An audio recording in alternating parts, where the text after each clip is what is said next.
ఎంతో పవిత్రమైనటువంటి తిరుమతి దేవస్థానం యొక్క చైర్మన్నే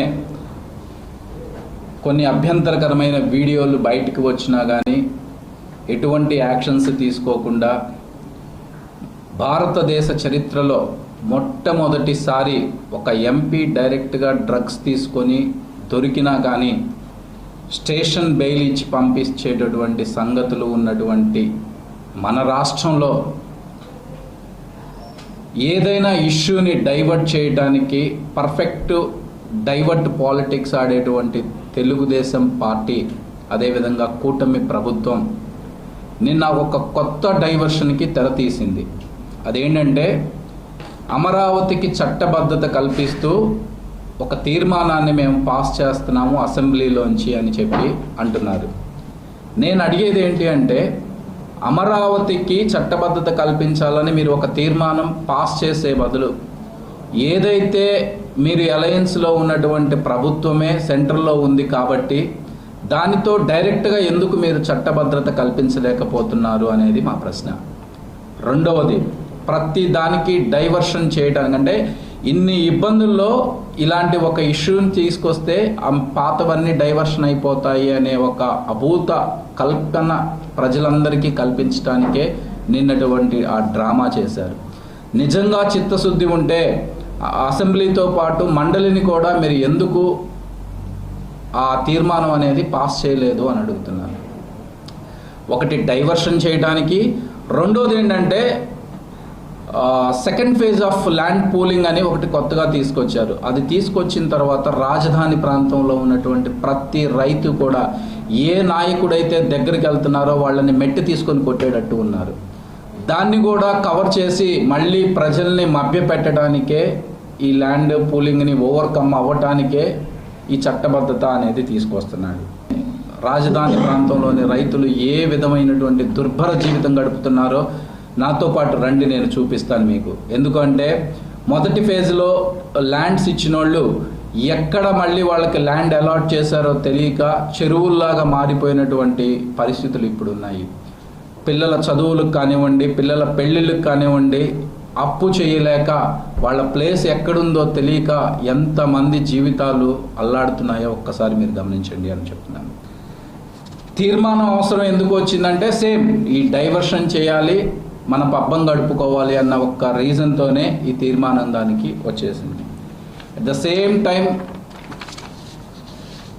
రాజధానిని మొదటి ఫేజ్లో దాదాపు 50,000 ఎకరాలు ల్యాండ్ పూలింగ్ చేశారు.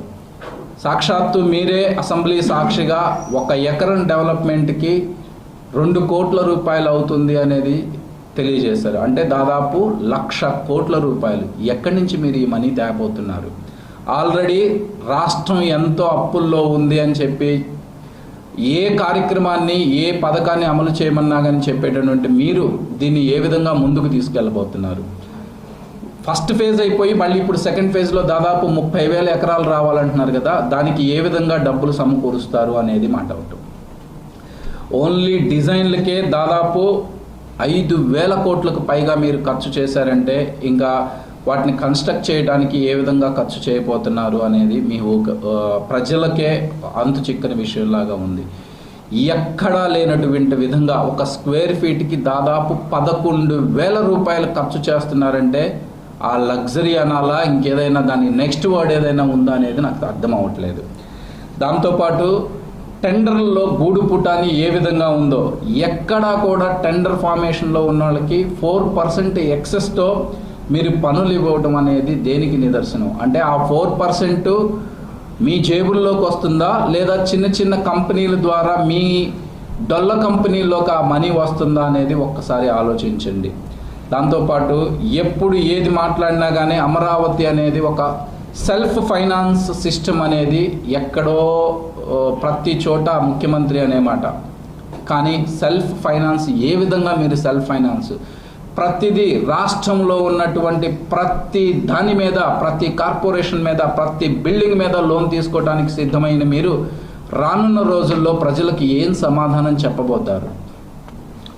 దాంతోపాటు లోన్లు, కమిషన్లు సేమ్ ఒకళ్ళకి కాంట్రాక్ట్ ఇచ్చామంటే నాకెంత, మా కంపెనీకి ఎంత, మా పార్ట్నర్కి ఎంత, లేదా పలానా కన్స్ట్రక్షన్ అక్కడ చేయబోతున్నారంటే పక్కన మీరు కొనుక్కోండి, దాన్ని భూముల రేట్లు పెంచండి అనే విధంగా కమిషన్లకు కకృతి పడి ఏ విధంగా ప్రజల్ని దోచుకోవటానికి సిద్ధమయ్యారో మీరందరూ ఒక్కసారి ఆలోచించండి.